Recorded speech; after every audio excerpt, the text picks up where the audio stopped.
ভারত থেকে আমদানি করা পণ্যের উপর 25% পাল্টা শুল্ক আরোপের ঘোষণা দিয়েছেন যুক্তরাষ্ট্রের প্রেসিডেন্ট ডোনাল্ড ট্রাম্প। বুধবার তিনি এই ঘোষণা দেন। আগামী 1 আগস্ট থেকে ভারতের পণ্যে নতুন এই পাল্টা শুল্ক নীতি কার্যকর হবে। পাশাপাশি রাশিয়ার কাছ থেকে অস্ত্র ও জ্বালানি কেনার জন্য ভারতকে দণ্ড দেওয়া হবে বলে জানিয়েছেন তিনি।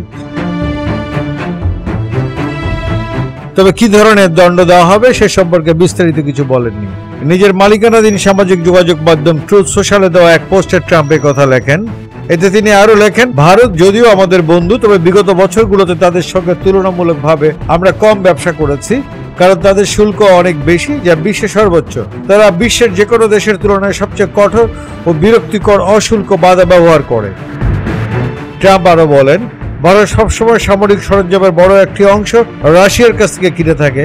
সবাই যখন চায় রাশিয়া যেন ইউক্রেনে হত্যা বন্ধ করে, ঠিক সে সময় চীনের মতো তারাও রাশিয়ার জ্বালানির সবচেয়ে বড় ক্রেতা।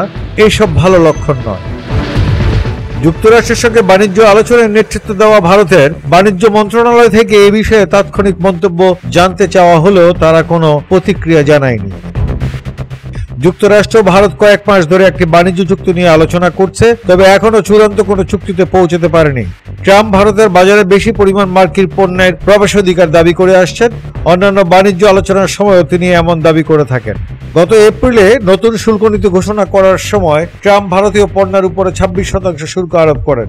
তবে চীনের উপর আরোপিত মোট 104%, কম্বোডিয়ার উপর 49% এবং ভিয়েতনামের উপর 46% শুল্কের তুলনায় এটি কমই ছিল।